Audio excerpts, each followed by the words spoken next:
Bonsoir à tous, ici Angelo pour une nouvelle vidéo, après une longue journée, mais je sais que ça peut vous apporter un petit peu de force et de courage et de lumière. Je suis effectivement attristé, mais pas surpris, de lire les commentaires comme jamais je ne l'ai eu sur ma chaîne depuis que celle-ci existe, de personnes déprimées, voire suicidaires. Deux personnes aujourd'hui ont laissé un commentaire en me disant qu'elles envisageaient de mettre fin à leur jour. Alors, plusieurs choses. Et en parallèle de ça, je lis beaucoup de révoltes contre Dieu. Ce qui est exactement ce que les forces du diable, et quand je dis diable, c'est évidemment d'un point de vue métaphorique, je le précise pour ceux qui peut-être ne me connaissent pas encore, c'est exactement ce que les forces du diable veulent. Pour ma part, cela fait un moment que je sens les énergies maléfiques euh, attaquer. Les énergies deviennent de plus en plus lourdes. Je le sens en méditation, je le sens en prière. Elles deviennent de plus en plus lourdes. Et je n'ai pas le sentiment que le pire soit venu. Nous assistons à un conflit, à un test planétaire où les forces positives et les forces maléfiques se battent. À un point de vue évidemment spirituel, mais également à un point de vue humain. Nous sommes tous des conduits. Et si je parle de spiritualistes comme étant des conduits de la lumière divine, cela veut dire que les humains peuvent être des conduits de la lumière divine, mais qu'ils peuvent être également des conduits de la lumière de l'ombre. Donc nous devons demeurer extrêmement vigilants pour déceler lorsque ces forces de l'ombre tentent de rentrer en nous et de nous attaquer. Et cela vaut pour tout le monde. On n'a pas besoin d'être un spiritualiste pour être une cible. Vous êtes une cible. Tous les jours de votre vie, vous êtes une cible. Nous vivons aujourd'hui dans une situation qui peut permettre, je dis bien qui peut permettre, parce qu'il n'y a pas de fatalité, c'est ça la clé, qui peut permettre aux forces de l'ombre de prospérer. Nous sommes enchaînés, ce qui correspond très bien aux forces du diable. Nous sommes enchaînés, donc nous sommes confinés, d'accord, nous sommes piégés, avec pour seule petite fenêtre à l'extérieur, sur l'extérieur du monde, les médias, la télé, dont les énergies véhiculent les forces de l'ombre, avec des énergies et des vibrations de basse fréquence qui n'ont pour d'autres objets que de ternir votre lumière, en vous faisant peur, en vous démoralisant et en créant toutes sortes d'émotions négatives. Je ne dis pas ça parce que ce que ces images montrent n'est pas vrai. Ce n'est pas ce que je suis en train de dire. Je suis en train de dire que les médias et la télévision sont des outils que les forces de l'ombre utilisent parce que pendant que vous regardez la télé, vous ne pensez pas. Et que si vous ne pensez pas, il est plus facile pour des énergies intruses de venir vous influencer à votre insu. J'en parlerai lorsque je ferai la vidéo sur le New Age. Parce que les médias font partie des forces de l'ombre. Nous sommes tous testés, vous être humain, moi en tant qu'être humain, mais également en tant que spiritualiste. Et nous tous, spiritualistes, conduits de la lumière de Dieu, nous sommes testés doublement, à la fois en tant qu'être humain et à la fois en tant que spiritualiste. Mais nous devons rester forts. Je lis beaucoup de révoltes par rapport au divin dans les commentaires. Il ne m'écoute pas, il ne vient pas. Pourquoi le monde est comme ci et pourquoi la famine? La famine pourrait être éradiquée. Si les peuples, si les gouvernements, si les structures économiques le voulaient vraiment, il n'y aurait plus de famine dans le monde. Donc qui est responsable, Dieu ou les hommes? Si les humains vivaient plus dans les lois divines, avec plus d'amour, de compassion et de respect, il n'y aurait pas toutes ces familles abusives, et dès lors il n'y aurait plus besoin pour aucune âme de vivre dans des familles en étant abusée, et on ne se demanderait même plus pourquoi une âme doit venir sur terre en étant abusée. Qui est responsable? Dieu ou les hommes? Nous devons prendre nos responsabilités, mais surtout ne pas rentrer dans le jeu du diable qui consiste à pointer du doigt le divin, et qui consiste à créer encore davantage de scission entre l'homme et le divin. C'est exactement ce que le diable veut. C'est exactement ce que ces forces veulent. Isoler l'humain de la divinité.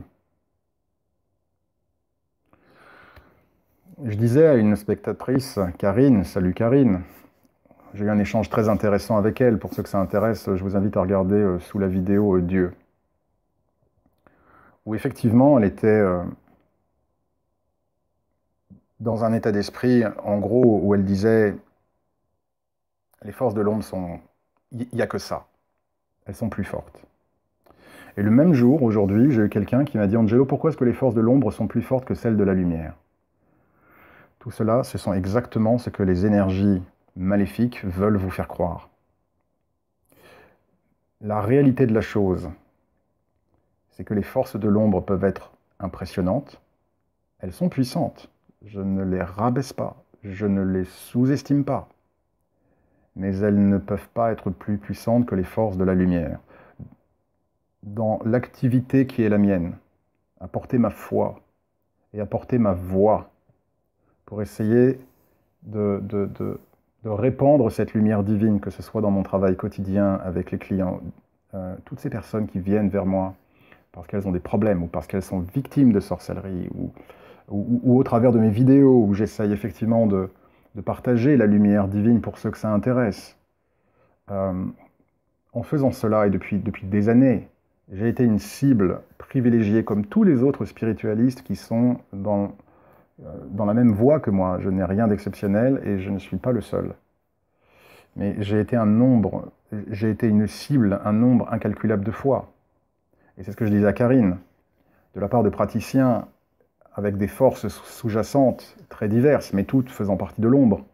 Le vaudou, j'ai eu des Hungans contre moi, des Tatas en Palo Mayombe contre moi, des satanistes et des démonologues contre moi. Et si je vous dis que l'ombre n'est pas plus forte que la lumière, croyez-moi, je sais de quoi je parle.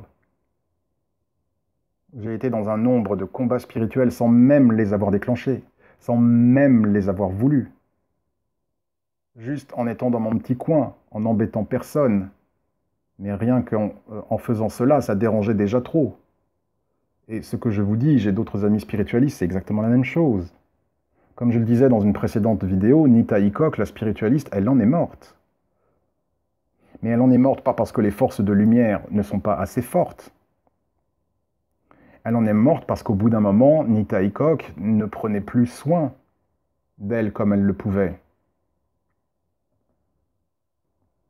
Et qu'en gros, un jour, elle a commencé à baisser sa garde. On ne baisse jamais sa garde. Mais la vérité est que lorsque l'on maintient une connexion avec le divin, pour que les forces de l'ombre puissent primer, il faut leur donner l'espace suffisant pour qu'elles priment. Comme me le disait mon père, le diable ne rentre, Angelo, que parce que tu as bien voulu qu'il rentre. De la même manière, si vous êtes attaché à vos convictions spirituelles, si vous conservez un lien avec le divin, et si malgré vents et marées, vous conservez ce lien avec le divin, cette lumière en vous, vous serez inébranlable. Vous serez secoué, mais vous ne tomberez pas. Parce que vous savez au fond de vos tripes que vous n'êtes pas seul et que le divin est avec vous. Mais pour cela, il faut le vouloir. Parce que ce n'est pas Dieu qui va vous inviter à vous connecter à lui. Comme je vous l'ai dit, Dieu vous a conféré le libre arbitre. C'est la plus grande preuve d'amour que l'on puisse avoir. Le meilleur exemple que je puisse vous donner par rapport à ça, c'est des parents qui laissent leur enfant faire ce qu'ils veulent. Leur enfant veut être avocat, ils le laissent faire. Mais si leur enfant veut être dessinateur de BD, ils le laissent faire. Si leur enfant veut être cartomancien, ils le laissent faire. Parce qu'ils aiment leur enfant et qu'ils veulent que leur enfant vive son expérience. D'accord ? Je vous prends une image un petit peu plus prosaïque pour vous faire un peu comprendre. Mais Dieu, c'est la même chose. Du fait de l'amour qu'il a pour l'homme, il laisse l'homme libre. Mais ensuite, c'est notre responsabilité. Donc Dieu ne va pas dire « Hey, il faut que tu me pries ». Et avant de demander à Dieu ce qu'il peut faire pour vous, demandez-vous ce que vous pouvez faire dans votre vie pour Dieu. Parce que beaucoup de personnes, je ne parle pas de vous, hein, chers amis, chers auditeurs, là je pense à voix haute. Je laisse défiler ma pensée. Beaucoup de gens disent oui, mais Dieu, il fait rien pour moi, Dieu, mais parfois on peut aussi se demander qu'est-ce que moi j'ai fait dans ma vie pour Dieu, pour le divin. Est-ce que j'ai honoré les lois divines? Est-ce que j'ai prié régulièrement quand tout allait bien? Des fois oui, mais des fois non. Donc il faut se poser les bonnes questions. Mais le but de cette vidéo, c'est de vous dire, nous sommes dans un moment où les forces effectivement maléfiques frappent et où la conjoncture actuelle est un terreau absolument extraordinaire pour ces forces de prospérer. Comme je vous le disais, 2 personnes qui m'indiquent vouloir mettre fin à leur jour. Des gens qui me laissent des commentaires en me disant qu'ils sont au bout du rouleau, ou qu'ils sont révoltés. Ces forces-là sont en marche. Mais cela ne signifie pas qu'elles peuvent ou qu'elles doivent triompher. Ce qui peut vous aider à traverser cette période, c'est déjà de comprendre le mécanisme et de vous révolter, mais révoltez-vous contre les personnes, ou contre les forces plutôt. Révoltez-vous contre les forces qui méritent que vous vous révoltiez contre. Ne vous révoltez pas contre Dieu. Révoltez-vous contre les forces maléfiques. Non, je ne suis pas intéressé. Va-t'en. Ça ne m'intéresse pas. Rejetez ces énergies-là. Ne rejetez pas les énergies du divin. Ne commencez pas à douter du divin. Même si c'est parfaitement humain de douter du divin, mais vous savez quoi? Il vaut mieux, même si on doute du divin, même si à la limite on est en colère contre le divin, même si on ne comprend pas tout, eh bien il vaut mieux le faire dans la prière. Priez, exprimez votre peine, pleurez, tapez du poing sur la table, mais priez, gardez ce lien avec le divin. C'est ce lien qui va vous aider. C'est ce lien qui va vous protéger dans cette période difficile qui est la nôtre aujourd'hui. Et si vous priez tous les jours, même si c'est que 2 minutes, je vous assure que vous verrez la différence. Je vous le promets, vous verrez la différence. Mais pour cela, il faut le vouloir. Et quand on me dit, oui, mais personne n'a prouvé l'existence de Dieu. L'existence de Dieu ne se prouve pas parce que Dieu est partout. Vous regardez un ciel, vous entendez les oiseaux chanter, vous voyez les couleurs. C'est la présence du divin. Vous savez, récemment, j'ai commencé à regarder des vidéos sur YouTube et c'était extrêmement intéressant. Vous savez, les personnes qui ne voient pas les couleurs, qui voient le monde, le rouge, le vert, ils ne le voient pas, ou le rouge, le bleu, je ne sais plus, ils ne le voient pas. Et en gros, tout le spectre des couleurs du monde, ils ne le voient pas. Et une compagnie a créé des lunettes qui permettent à ces personnes-là de voir le monde tel que nous le voyons, avec toute sa palette de couleurs. Et vous voyez les gens qui se font offrir ces lunettes en cadeau et qui mettent les lunettes. Et là, vous voyez comme un enfant qui découvre le monde pour la première fois, et vous voyez ces personnes qui s'effondrent en larmes, parce qu'ils voient le monde, à quel point le monde est beau, à quel point une rose rouge, c'est beau, là où avant ils la voyaient marron, à quel point un ciel, un coucher de soleil, c'est beau, alors qu'avant ils le voyaient en noir et blanc ou en gris. Mais nous avons perdu ces petites choses que nous prenons comme acquises. Dieu, il est là. Il est dans tout ce que nous avons autour de nous, dans la nature, dans l'air que nous respirons, dans le ciel qui est autour de nous. Il est dans l'enfant que vous avez et qui est à vos côtés. Dieu, il est dans le fait que il est dans votre maman qui est près de vous.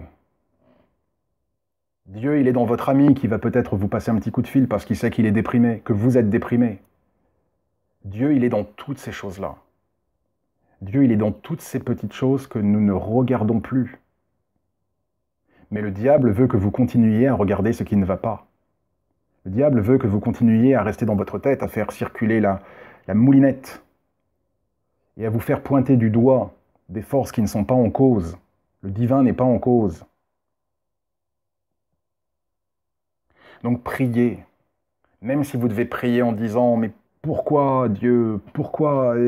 S'il te plaît, mais pourquoi? Aide-moi, j'en peux plus. » Même si vous avez une révolte, conservez ce lien avec le divin. Et demandez assistance, demandez protection, demandez guidance, demandez un signe si vous le faites tous les jours et que vous gardez les yeux ouverts.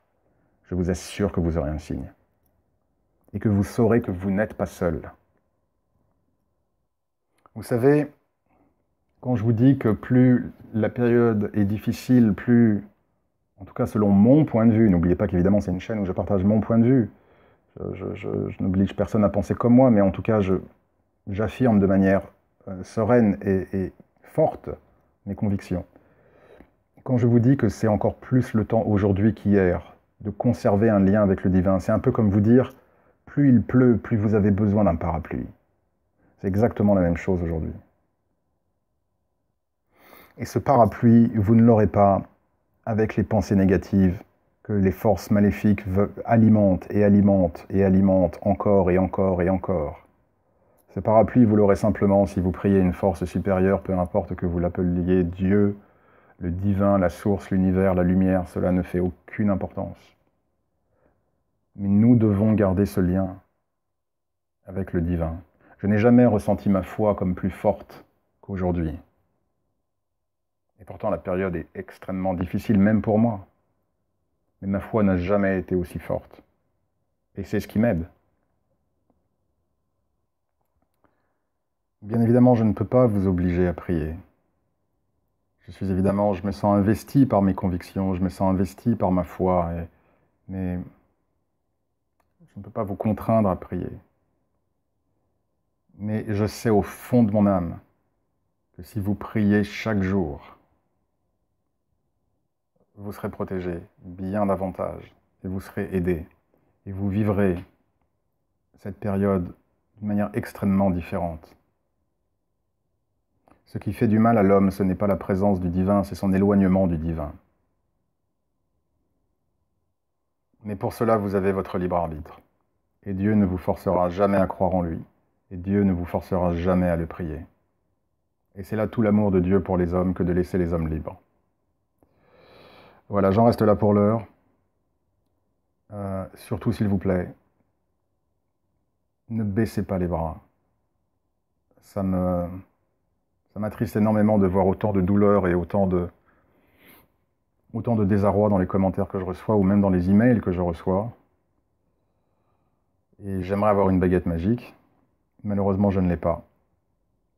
Mais en tout cas, je peux vous donner des pistes qui, je pense, du fond de mon cœur, vous aideront. Même si ce n'est que quelques minutes par jour, commencez à prier. Si au départ, si avant dans votre vie, le divin, Dieu, tout ça, c'était pas si intéressant que ça, vous n'aviez pas le temps, maintenant vous avez le temps. Quel risque prenez-vous que de celui que d'être surpris? Que ça vous fasse du bien. Et de peut-être redécouvrir quelque chose qui a été perdu. Utilisez ce temps. Je vous envoie mes meilleures pensées, prenez bien soin de vous, et que Dieu vous bénisse.